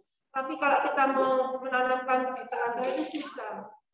Ya, bahkan ada yang saking rapinya itu sampai anak kalau sudah dirapikan tidak boleh diduduki. Ada seperti itu. Ya, kalau anak sudah terbiasa rapi dengan pekerjaannya, maka dia akan rapi dengan pekerjaannya yang di anak yang rapi, maka dia akan menjadi anak yang sukses. Ya, menabung uang. Nah, saya masih ingat celengan ya. Celengan kemarin itu nanti insya Allah hari Senin akan dibagikan. Nanti tolong anak-anak dipakai untuk menabung, untuk infak. Boleh uang receh-receh. Setiap bulannya nanti dikumpulkan. Kita itu biasanya ada uang infak setiap hari Jumat. Tapi karena kita sekarang karena PTM, maka uang infaknya nanti dimasukkan di situ. Nanti setiap tahun sekali akan kita sumbangkan kepada yang atau juga kepada temannya yang sedang kesusahan. Nah, kemarin itu kan tidak susah. Ketika ada orang tuanya yang meninggal, akhirnya kita kan dan ala kadarnya ya seperti itu. Beberapa itu pun tidak semua wali murid. Ya, seperti itu. Ada kapan kita pindah anaknya karena memang di sini kontrak harus pindah yang ayahnya kena COVID itu. Kan kalau kita bisa menolong sesama, ajarkan anak untuk menabung, untuk berinfak sejak dini. Kemudian pergi ke tempat dekat tanpa diantar. Anak-anak sudah bisa Bu disuruh minta tolong belikan tepung di situ. Kalau belikan kecap bisa anak tanpa disuruh. Alhamdulillah. Itu salah satu cara mengajari anak Kemudian mengenalkan aturan di rumah. Kalau makan dan minum silakan duduk. Aturan di rumah. Kita harus bersama-sama antara ayah, ibu dan anak. Jangan sampai hanya ayah, ibu saja. Kalau maghrib tidak boleh menyalakan TV. Maghrib silakan. Tapi ibunya menyalakan TV karena pas sinetron. Eman kok dilewati. Nah, jadi kesepakatan itu dibuat bersama. Bukan hanya ibunya atau ayahnya dibuat bersama dan harus dijalankan bersama. Ada konsekuensi. Ada konsekuensi, ada hukuman itu berbeda. Ya, hampir sama sebetulnya tapi berbeda. Nanti hasilnya juga berbeda. Ada hadiah, ada juga dukungan. Itu berbeda lagi. Ya, jadi kalau untuk parenting banyak sekali. Nanti sebanyak itu kita memberi hadiah atau dukungan. Dukungan itu seperti apa? Sama ketika hukuman sama konsekuensi. Kalau konsekuensi kan sudah tahu. Kalau saya tidak begini, maka saya ini konsekuensinya. Tapi kalau hukuman langsung saja nggak dimarahi dihukum. Nah, itu yang akan tidak mendidik. Ya, Sama memberikan hadiah. Kamu kalau sudah bisa puasa 1 hari penuh tak kasih hadiah.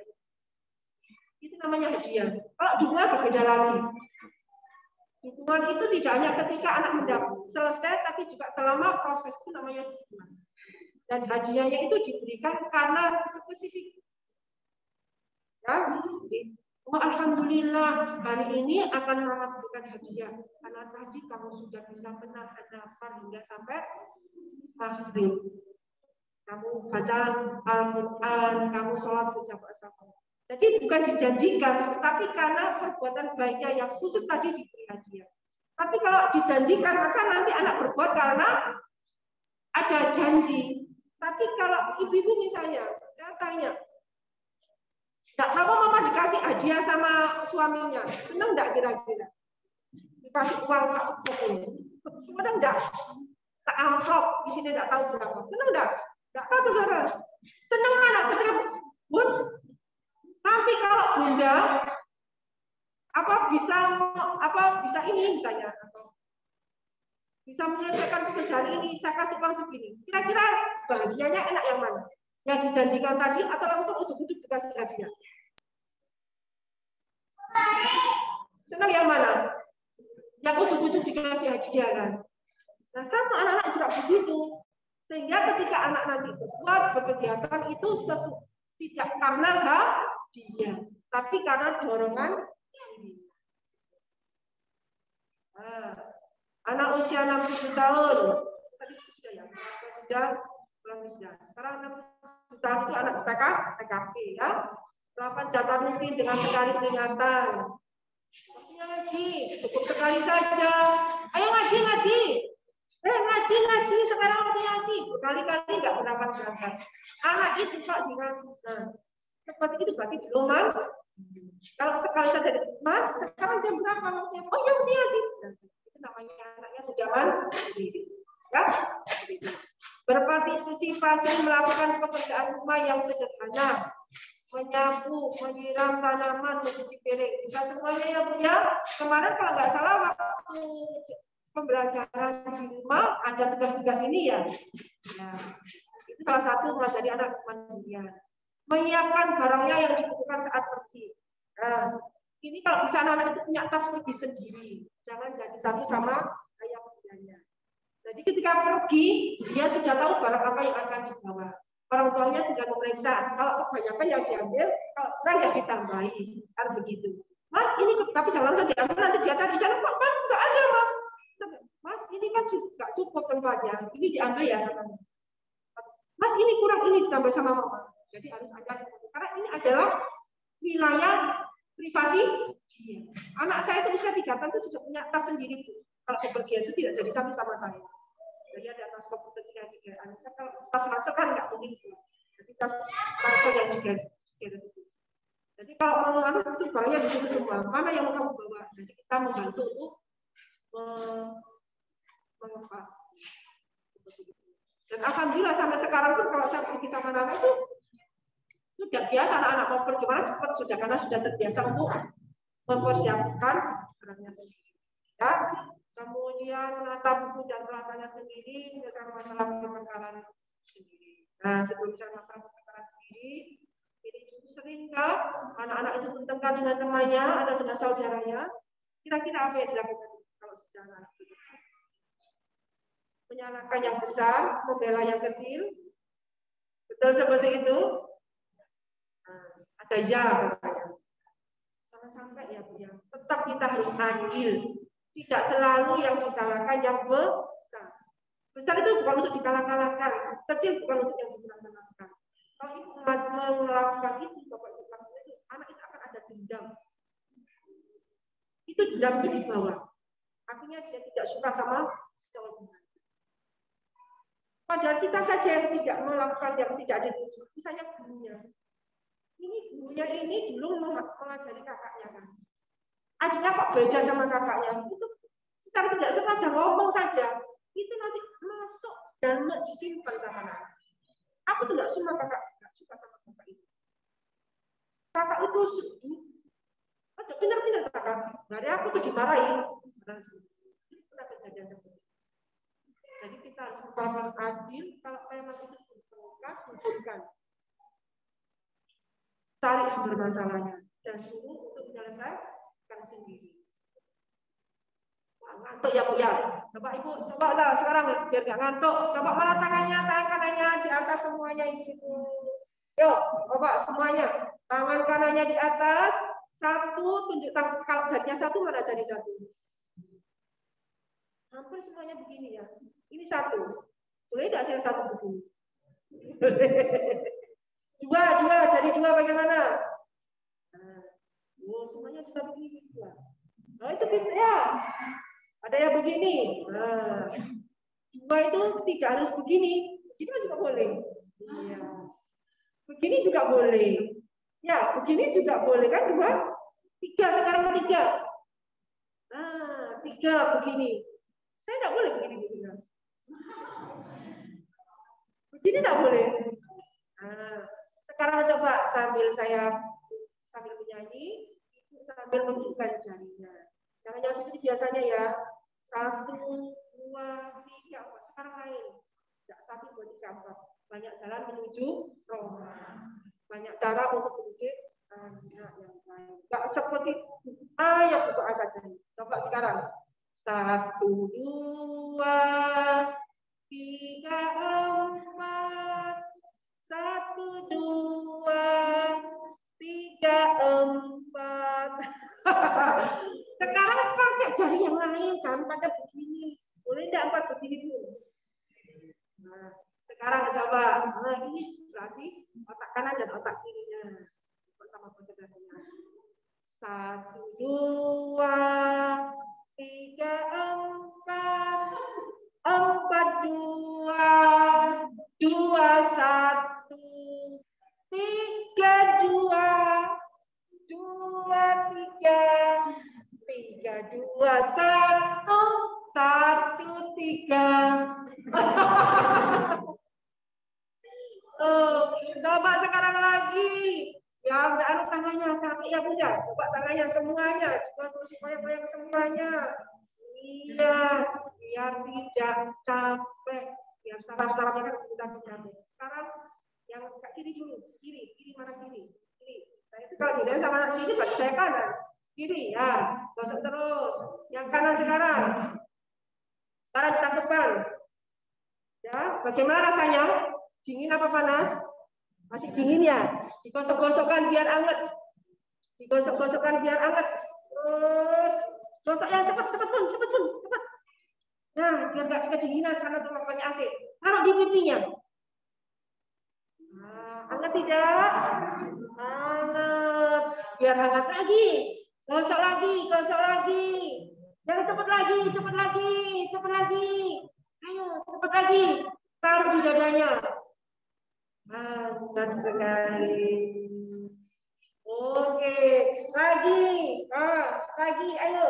Terus, gosok yang cepat lagi, biar angetnya tambah enak. Nah, biar kepalanya tidak dingin, biar anget juga. Taruh di dahunya. Dahi mana dahi? Mana dahinya? Dahinya tidak di sini. Dahinya tidak di sini. Ini apa, Bun? Dahu. Nah, begitu anak-anak. Kita ngomong banyak, tapi yang dilihat anak itu omongannya apa?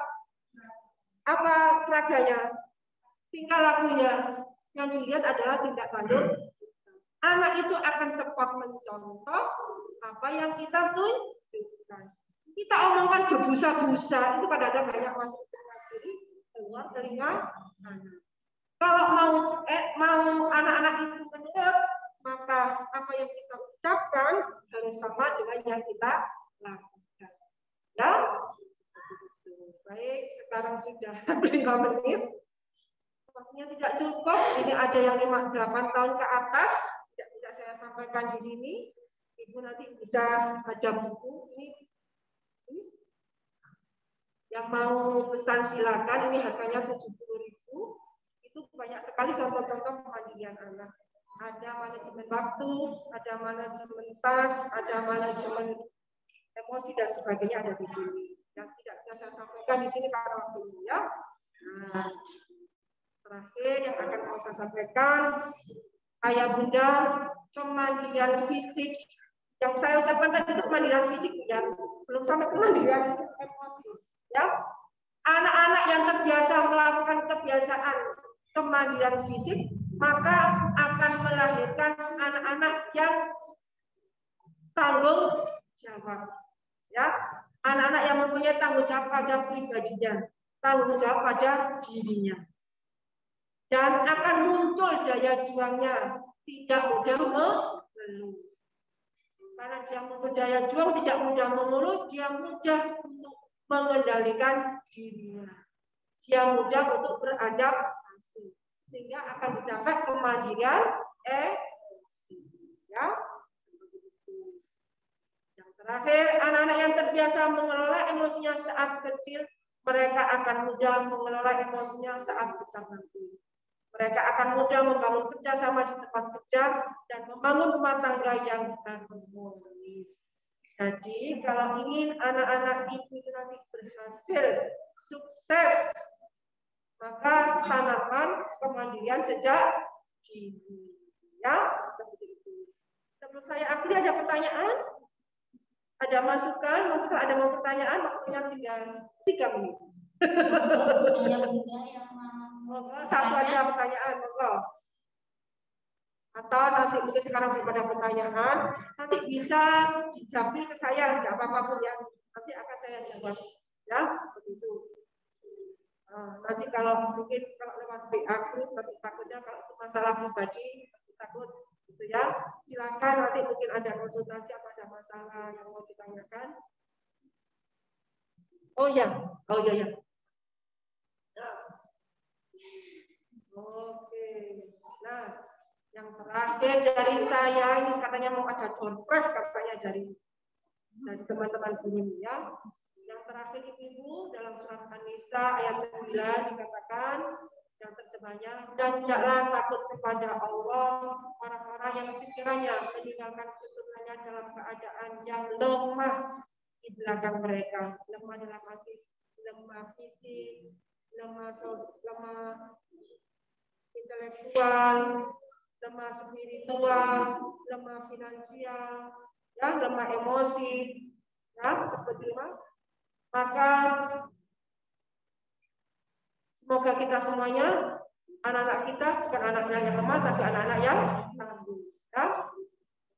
Saya ulang lagi ya, dan tidaklah takut kepada Allah orang-orang yang sekiranya meninggalkan keturunan dalam keadaan yang lemah di belakang mereka, yang mereka khawatir terhadap kesejahteraannya. Oleh sebab itu, maka hendaklah bertakwa kepada Allah dan hendaklah mereka berbicara dengan kata yang berikan pendidikan yang baik. Tanamkan kepada sejak dini dengan cara memberikan contoh yang baik dan besar pada anak-anak. Anak-anak itu kalau orang tuanya itu benar, tidak suka berbohong, maka anak akan meniru dan akan menurut kepada orang tua. Sebaliknya, kalau orang tuanya itu suka berbohong, suka menakut-nakuti, maka anak menjadi penakut, menjadi anak yang tidak mandiri dan tidak hormat kepada orang tua. Hanya takut tapi tidak hormat. Kita ingin yang mana?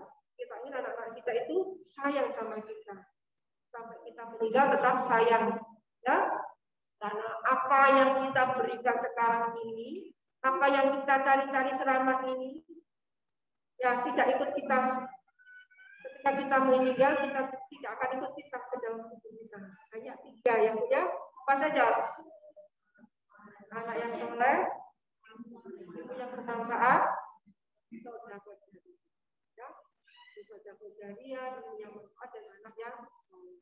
Semoga kita semuanya, anak-anak kita semuanya menjadi anak-anak yang soleh, yang mendoakan kita, yang meneruskan amal kebaikan kita, yang nanti menjadi tabungan kita di alam kubur, dan nanti akan kita ambil waktu dia. Ya, mungkin itu yang bisa saya sampaikan. Jadi nanti ini adalah pendahuluan dari parenting. Nanti akan kita buat parenting di kelas kecil-kecil. Nanti akan kita buatkan jadwal siapa yang ingin nanti yang memberikan adalah gurunya. Jadi bagaimana melatih kemandirian, nanti ada jadwalnya.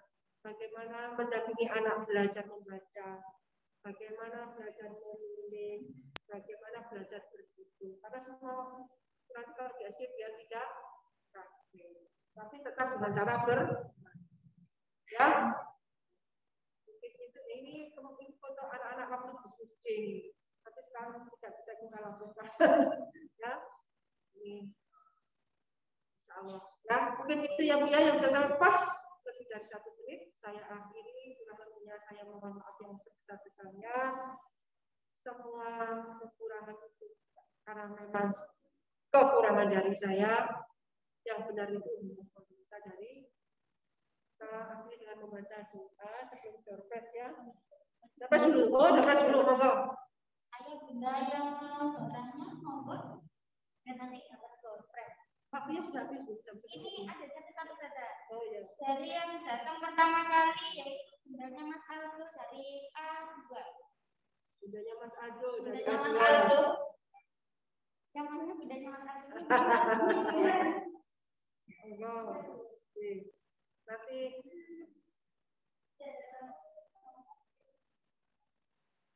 monggo ayah bunda yang atau saya yang tanya ya. Oh, monggo. Bapak, dari Bapak ayahnya siapa Bapak? Ya, Pak. Terima kasih atas waktu yang diberikan kepada saya. Saya murid di Ananda Abdan Muhammad. Oh, Abdan. Satu. Misalkan yang saya tanyakan, jujur saja saya memilih TK Lapor ini sebelum anak saya masuk di sini karena saya tertarik ada beberapa teman-teman saya yang memiliki kemampuan menghafal Al-Quran. Jadi memang saya tertarik di situ, anak-anak di sekitar saya yang putra putri yang disebutkan di Al-Waqaf banyak yang anak-anak saya itu kemampuan menghafal Al-Quran. Saudara, yang mau saya tanyakan, apakah di masa pandemi metode menghafal Al-Quran anak-anak masih berlaku sama seperti situasi yang berlalu, atau mungkin ada pengurangan atau bagaimana? Karena kalau saya melihat anak saya kok berbeda dengan anak-anak yang sekolah di sini. Tapi saya mohon maaf, saya menyadari karena memang masuknya di belajar dengan daring atau mungkin masuknya di bawah. Jadi mungkin mohon penjelasannya metode yang dipakai untuk menghafal Al-Quran itu seperti apa. Terima kasih. Waalaikumsalam warahmatullahi wabarakatuh. Terima kasih Bapak atas pertanyaannya. Yang mungkin juga jadi pertanyaan Bapak Ibu semuanya. Salah satu yang menarik dari sekolah kami yaitu diantaranya yaitu hafalan Al-Quran. Alhamdulillah untuk hafalan Al-Qurannya itu sekarang kalau ini kan setiap hari sama-sama. Sekarang ini memang sama-sama itu sesuai dengan yang target yang ada di buku pedoman. Tetapi seperti yang saya beritahu di awal, anak-anak itu merdeka belajar. Jadi kita mengikuti anak, kita tidak memaksa anak. Jadi ada anak yang hafalannya banyak itu bukan semata-mata dari sekolah, tapi karena memang bantuan dari orang tua yang memang mengajukannya di dan sebagainya. Nah itu diteruskan di sini. Jadi kita meneruskan. Jadi anak-anak itu hafalannya tidak sama antara satu anak dengan anak yang lainnya. Jadi kita mengikuti anak. Baik itu membaca, tilawati itu, hafalan Al-Qur'annya itu tidak sama anak yang satu dengan anak yang lain. Sebetulnya yang mempunyai andil besar itu bukan gurunya, tapi orang tuanya. Ya, karena gurunya kan waktunya cuma 1,5 jam, itu dibagi dengan banyak. Tapi alhamdulillah untuk kita itu mengajinya itu khusus sudah punya, tidak guru kelas ya. Jadi di kelas itu hanya hafalan-hafalan yang bersama-sama, itu hafalan surat-surat yang ada di depan itu yang target kami. Tapi banyak anak yang lebih target.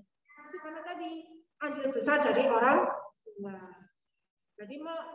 Jadi ada anak yang sudah sampai, ada memang mereka mengajinya itu dari belakang, bukan dari depan, ya. Jadi kita ngikutin anak.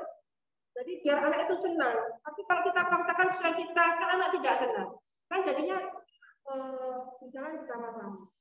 Jadi tambahan awalnya kan tambah kalau yang ada di rumah diteruskan di sekolah. Terus sebenarnya yang di sekolah diteruskan di rumah. Untuk anak-anak itu yang ikut TPQ, yang ada hafalan Al-Quran tambahan terusnya itu yang bagus-bagus. Untuk ngajinya pun, alhamdulillah anak sudah jadi 2 ya, sudah banyak yang jadi 2. Bahkan jadi 3, 4 sudah ada. Kita belum ya, belum. Karena memang kemarin itu kita ngajinya, tapi alhamdulillah ini anak-anak semuanya jadi anak pun ngaji pun tidak sama-sama Pak. Jadi kan mereka belajar di kelas masing-masing. Ya siapa yang sekarang yang mau ngaji dulu sama Ustazah. Jadi ngajinya dibagi 2 sama Ustazah Lulu dan Ustazah Siti. Ustazah Siti tadi yang tadi. Jadi kita memang hafalan yang memberikan contoh bacanya bagus. Kalau bacanya tidak bagus, kan contohnya bagaimana? Kalau contohnya tidak bagus, bacanya anak bagaimana? Jadi yang mengajarkan nanti hafalan dan membaca Al-Quran itu bisa Ustazah Siti dan Ustazah Lulu ya. Jadi di hafalan hadis, hafalan husna yang sama-sama itu. Jadi kalau memang ingin cepat, ingin banyak anak-anak itu, maka tolong ngaji ditambah.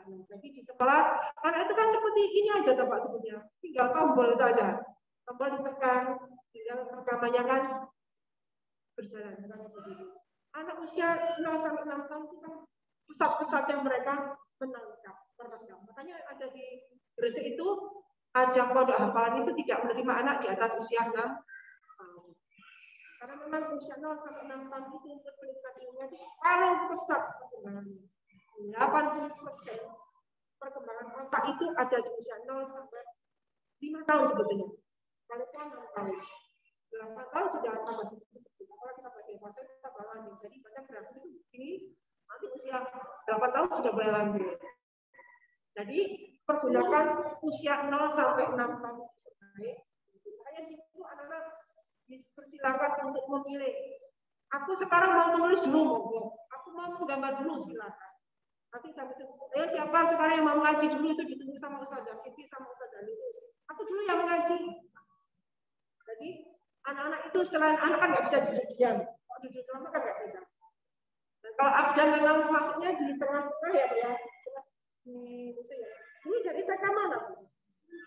TK mana dulu abdan?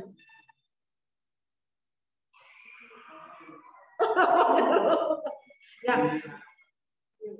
Jadi bagi Bapak Ibu semuanya, kalau anaknya memang ingin mendapatkan amalan yang banyak, maka tolong bantu di rumah. Dan menghafal yang paling bagus itu adalah pada saat anak tidur dan bangun tidur. Karena otaknya ini masih dalam. Jadi, kalau mau tidur, maka dia akan masuk ke dalam alam bersatu. Ketika dia tidur, nanti akan terekam. Anak-anak yang menghafal Al-Quran itu yang jadi bagus di SCT dan sebagainya itu yang malam itu banyak anak itu mau tidur tidak akan total. Jadi kita dengarkan total. Sehingga ketika tidur itu anak kan biasa dia mau tidur itu kan merekam apa saja tadi. Dan alhamdulillah dan sama pagi pada waktu subuh itu yang paling bagus. Kemarin itu anak kita ya. Yang ngaji-ngaji alhamdulillah kemarin itu juga ada yang sudah sampai Al-Quran. Yang tahun kemarin anak-anak yang ngaji yang sudah sampai Al-Quran. Jadi semuanya tergantung dari upaya orang tua dan guru kan hanya membantu. Upaya besar dari orang tua. Jadi ada ngaji juga begitu. Tidak semua satu halaman Pak. Bagaimana Pak jalankan? Jalankan tadi sudah mau tambah lagi. Ya sudah. Lalu ada mau tambah lagi ya, kita tambah lagi. Yang penting waktunya sama. Porsi waktunya dapatnya sama. Jadi kalau satu anak 5 menit, maka anak yang lain juga 5 menit. Jadi adil dalam pembagian waktu. Tapi ada juga untuk anak-anak yang khusus memang agak. Nah, jadi juga kami mohon maaf karena memang anak khusus kan memang membutuhkan pembagian khusus. Bersama orang tua, doa terutama dari orang tua, dan makanan yang masuk ini dijaga betul supaya makan makanan yang halal.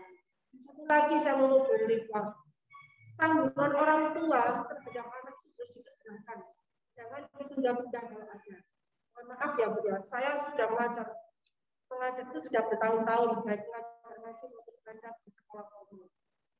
Saya itu tidak pernah yang namanya transfer PPN tidak tahu. Yang tahu kan bagian keuangan. Tahunya seperti ngaji saja. Ngaji itu kan yang bagian kan langsung keuangan. Kenapa sih anaknya kok uang dan sekali? Ternyata ketika kita rapat itu baru tahu anak ini tidak membayar infak ngaji itu sampai berbulan-bulan. Jadi kan orang tua itu menghalangi anak itu ilmunya masuk sama. Ketika guru-guru tidak tahu siapa yang bayarnya telah juga guru nggak tahu, semuanya mendapatkan sama, mendapatkan perhatian sama. Tapi tahunya kan di akhir ketika mau rapotan kan, itu kan baru tahu dari bagian keuangan itu. Ini Bu tolong disampaikan ya sama ibunya, ibunya nanti kalau susul ke kantor kan begitu, baru tahu. Ternyata ini banyak menunggak, kalau memang menunggakkan memang ekonomi ya punya karena memang COVID itu misalkan memang kalau itu memang nggak ada kita nggak masalah, bahkan wajib ke yayasan nggak masalah. Maaf saya tidak bisa membayar untuk bulan ini karena ekonomi itu sama yayasan diberikan kewajiban. Bahkan ada yang selalu mendapatkan dari karena kita tahu kita ini sekolah bukan ajang bisnis, tapi ini adalah wadah untuk mendapatkan. Tapi kalau ada kemudian tidak segera dibayarkan, jadi ayam bunda ini yang masih terhambat karena tadi kewajibannya tidak. Padahal guru itu tidak tahu. Jadi pada ngaji yang sama, kenapa sih arti diajak cepat? Padahal sama-sama ngajari podong. Ternyata faktor tidak. Jadi tolong yang namanya makanan yang dimasukkan ke tubuh itu juga akan berpengaruh. Kemudian kewajiban orang tua terhadap anak itu harus disegerakan, jangan sampai dihambat karena akan ya. Ada lagi Bapak Ibu? Ada lagi tidak? Mau bertanya? Siapa ada dia tadi? Sudah tidak ada? Alhamdulillah. Tidak ada. Berarti sudah paham semua. Ya. Jadi saya mohon maaf ya, kalau puasa biasanya saya harus jalan karena ini di Zoom, saya harus duduk manis di sini. Karena hampir 50% yang enggak ikut kan, jadi emang kalau saya mau biasanya itu ada kita mengadakan parenting susulan, tapi saya sudah tidak ada waktunya lagi. Habis ini sudah duduk. Ya, ada lagi mungkin nanti yang kurang puas dengan tadi bisa membaca bukunya ini, ya bisa pesan di saya atau di gurunya, ya itu sampai dewasa bisa pakai balik sampai baca. Saya hanya sebagian saja memberikan itu. Ada lagi ayah bunda? Kalau tidak ada, ya sudah. Baik, kalau tidak ada, mari kita akhiri kegiatan hari ini dengan membaca doa bersama-sama. Ya, kita awali dengan bacaan bersama-sama. Kita baca istighfar 3 kali. Astagfirullahaladzim.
Terima kasih. Alhamdulillah telah mengajar dalam bersamaan dan terima kasih sudah memberikan informasi dan komentar pada hari ini. Semoga apa yang kita lakukan pada hari ini membawa manfaat untuk kita semuanya.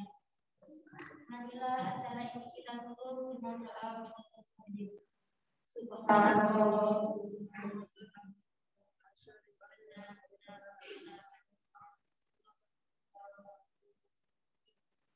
Mohon maaf tidak ada salah, wabillahi taufiq wal hidayah. Wassalamualaikum warahmatullahi wabarakatuh.